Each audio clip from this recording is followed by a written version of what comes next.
Hello there, folks. UFL Jim here for the Week 6 recap. We had a lot of exciting things going on. Bryce Perkins, of course, the main man of the week. But there's plenty else going on, my power rankings, and we're having a special visit from a very special partner. Stay tuned. Let's get it. It's all about me. It's the UFL show with UFL Jim, your one-stop shop for all things United Football League. We have a sexual Cheers to you. tension. We have Not the the show. heat. We have the power. We have the news. It's all here on the UFL show with UFL Jim. Of course, beginning with overall thoughts on Week 6, there's a couple key things I want to hit. Number one, Bryce Perkins is your star. We've been sort of looking for a star to emerge this season in the UFL. Remember last year, Jake Bates, the kicker for Michigan, talk of the town. Maybe they just grown different for the Michigan Panthers because Bryce Perkins, he was electric. He went off. He got his first full start, and he was the talk of the town. He was trending online. He was all over the place, and the UFL needs to latch onto that and make something happen. The games are fantastic. The games are electric. The games are close and chaotic, but it feels like something is missing. And I feel like a big thing a lot of people online I was seeing this weekend, it's the marketing department for the UFL has been extremely, extremely lackluster. And we've noticed that has resulted in fan sentiment online being a little bit down, people not tuning in as much, and then the marketing in local markets like Birmingham, Memphis, Houston, not getting people into the stands has been one of the biggest detriments of the UFL this season. And I'm not going to be someone who's like, I'm going to blame the fans. No, and I'll get into that later, but I've noticed that. The games are great. The environments leave a little bit to be desired. The Brahmas right now are legitimately the only bad team. This is a very exciting prospect because remember last year, Birmingham already had the playoff spot locked up, and then the next week, Michigan locked it up. It is literally a three-way race in both the USFL conference and XFL conference. It's an exciting time. Everything is there. It's nice that the Brahmas are like, we only have one bad team. You don't get that in a lot of spring leagues where you only have one bad team to deal with. Birmingham, can you keep a quarterback healthy? They have gone through Alex Magoo. They have gone through Matt Corral. Case Cookus is banged up.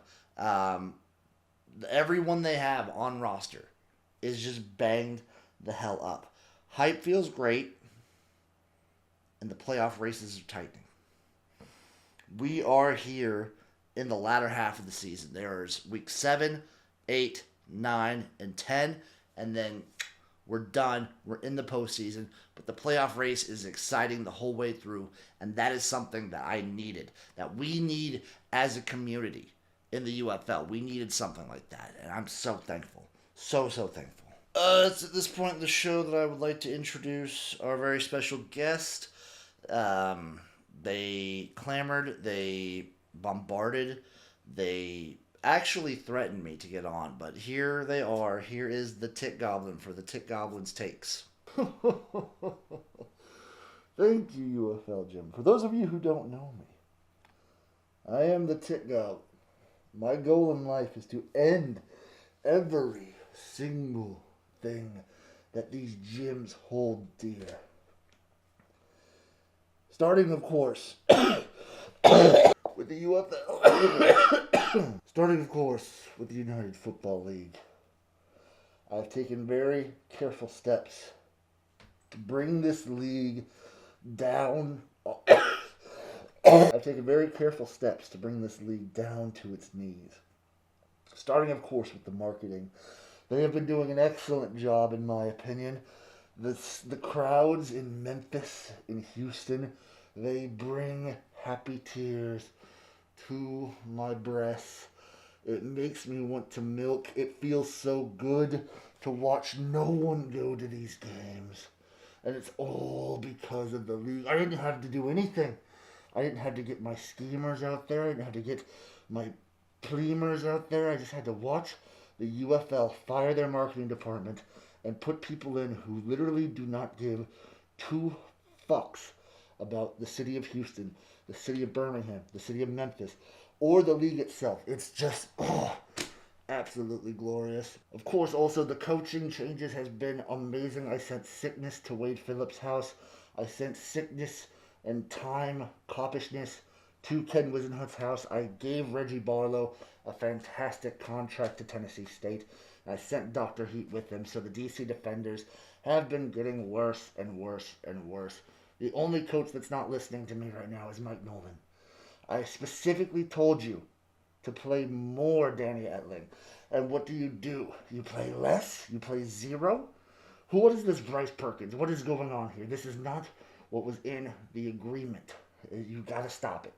You need to stop, Mr. Nolan. Otherwise, I will send people after you. I know where you live. I know where you stay. Other things I want to do to keep bringing the UFL down. I'm going to keep raising ticket prices. 200% in cities like Birmingham, not enough. I need 500% in every single market. I want people in St. Louis to be taking out second mortgages in order to have to go to a game. It's going to be glorious. Absolutely amazing to see this league fall.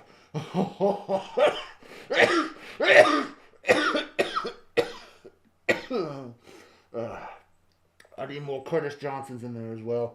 The sound bites are absolutely hilarious. I love them. They're very funny. He's a very funny man, and he can coach with the best of them. I stand by it. Also, whatever Luis Perez did this week, keep it up, baby. That just turned me on. These slop fests, they're just, they're beautiful. Absolutely beautiful. Now I just need to do something about that nasty Bryce Perkins and the star power that he brings to the league. Need to get him out of there. And before you know it, the UFL will come crashing down like so many leagues before it. I've mastered it at this point. I can take down any league I choose. I set my eyes on it, and I look at it, and then I shoot it with my dick pistol, and it's done. It's absolutely done. I'm coming for you, UFL Jim. I'm coming for you, UFL fans. I'm coming for you, United Football League. Be ready. Okay, basically disregard all of those. That was awful. They're terrible, and they want the worst for the league. So, on to the games. Of course, game number 1, Friday night on Fox, we had the Arlington Renegades taking on the St. Louis Battlehawks, where the Battlehawks won this one 12-6. What a slop fest this game was. Easily Luis Perez's worst game of the season. The turnovers were just, neither team looked great. The Battlehawks just played a little bit cleaner, and that's what led to them winning this game. It was just moments of good with just a big slathering of bleh. It was so much just not great offense. The defenses, to their credit, played pretty well. But I think it was a combination of the defense, specifically the defensive fronts for each team, playing pretty well, and both offenses, specifically the run game for the Renegades and anything to do with, like, anything for either team, just not working. The only thing that worked for the Battlehawks is Max Duggan scrambling a couple times and the fact that they have a guy like Hakeem Butler. Other than that, both teams' offense is extremely sloppy, but you needed a game like this. You kind of need games like this to appreciate the really fun ones, and slop fests are still fun. And I don't know, man.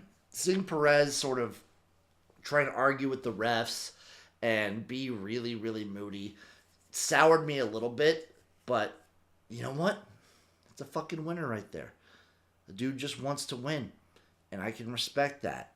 Meanwhile, the Battlehawks, they just fewer mistakes. This was a game, when you see a game kind of go in this direction, you just know the team that's going to make the fewer mistakes is going to win, and that's exactly what happened. Rodrigo's a stud. He kills it, and congratulations, St. Louis. This was a very, very important game. If they lose this one, they're down 0-2 to the Renegades, and it's going to be very hard for them to make the playoffs. Now they position themselves pretty nicely right there with DC. So it's coming.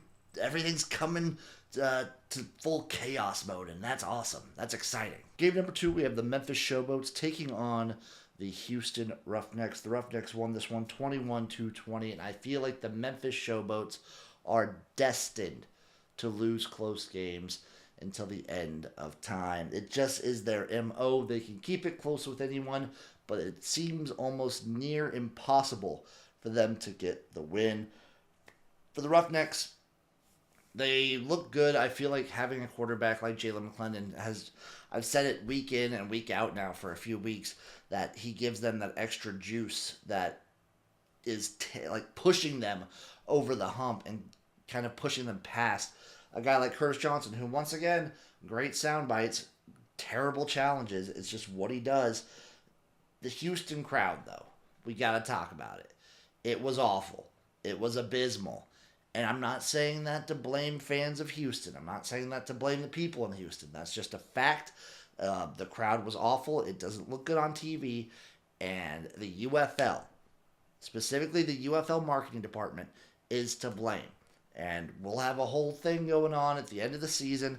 I'm going to kind of save all my takes and everything for that of what they could be doing better, because I'm going to have some takes for the end of the season. But just get that out of the way. The Memphis Showboats played like they were the better team this game. The only issue is the damn turnovers. They had more yards. They had more time of possession. They had better passing. And they just turned the ball over too many times. Memphis was outplaying Houston, but they also outplayed themselves. You can't have that going on, because it kills you. It kills you. Houston, they find themselves now alive for the USFL playoffs. So, like, they are there in the thick of it. They just have to not mess up, and then they have to beat a team who's legitimately good, which they haven't done yet. To be fair, they have not done that yet. And also, a big factor in this game that I appreciate from the UFL, them boys be hitting. Dresser Wynn was getting annihilated out there, and they let him play. I'm all for that. I am definitely all for that. But Memphis, you got to turn some of these into wins. You got the one win against Birmingham, but you got to kind of get a couple other things going. I don't have faith in this team to really turn it around at this point. But they're a very fun and exciting team, and it's nice to see them still go out there and play with the situation with the head coach, and they could have given up.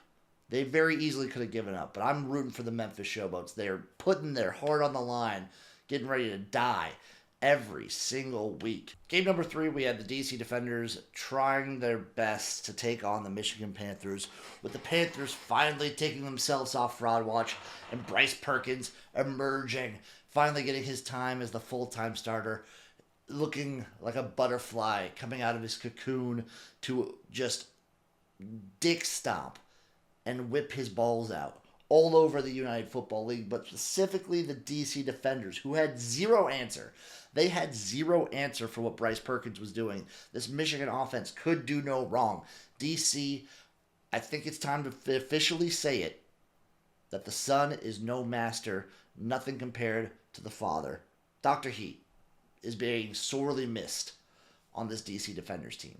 They have taken a step back every single week, it feels like. Specifically now, they were trying to blitz. They couldn't tackle.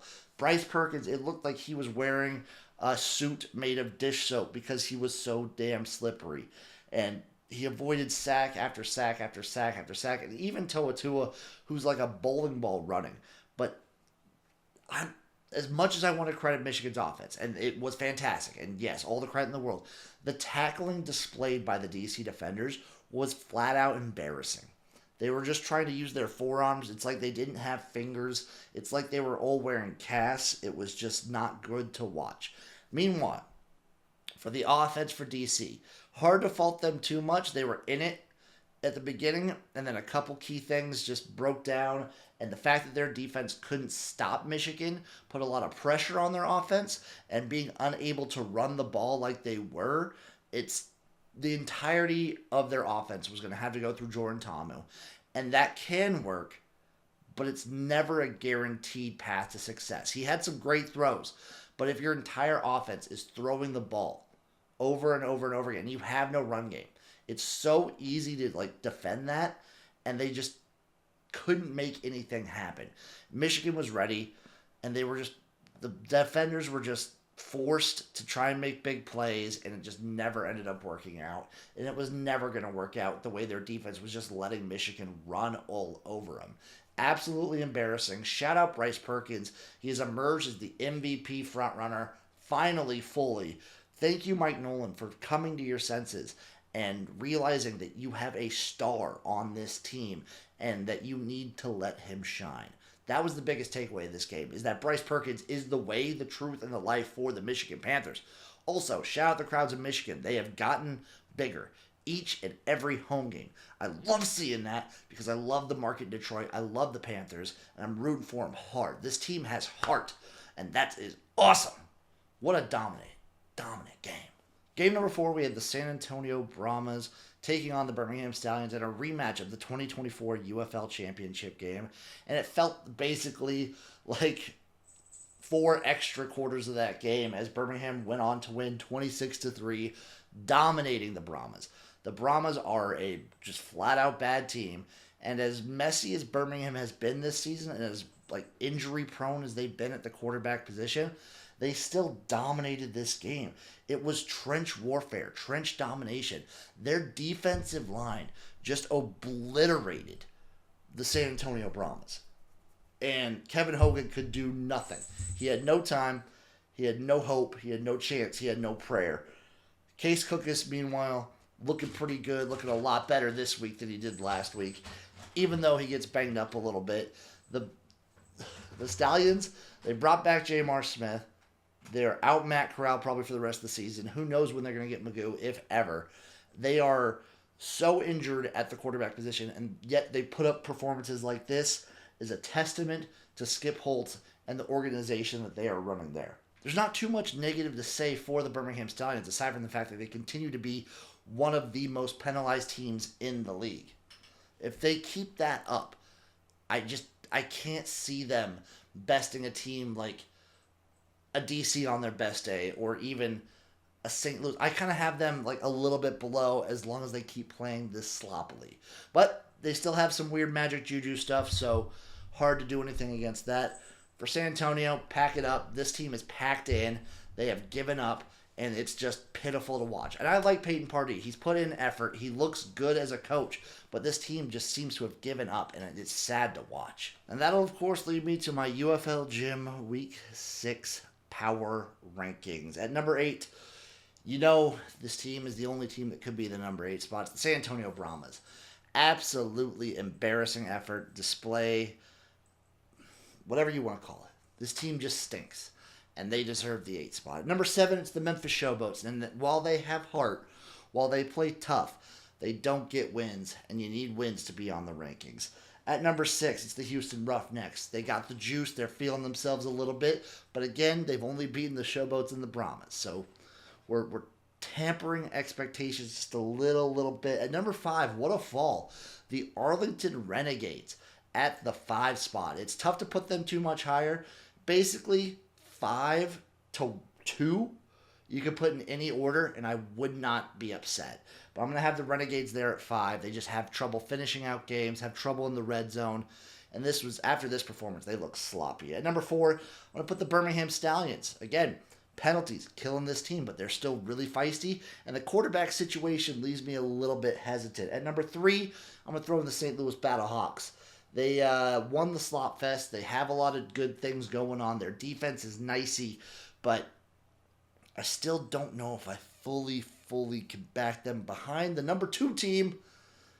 It's the DC Defenders. Listen, it was a blowout. They got killed by Michigan, but I still think this team is a good team.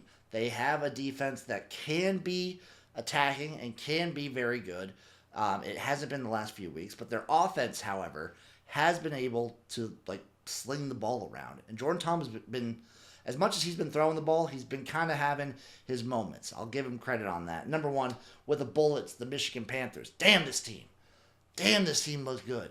Their defense, feisty. Their offense, best in the league. They look like they can't be stopped, which is kind of like, give them a couple weeks, they'll probably lose to Birmingham or something. That's just the Michigan Panther way.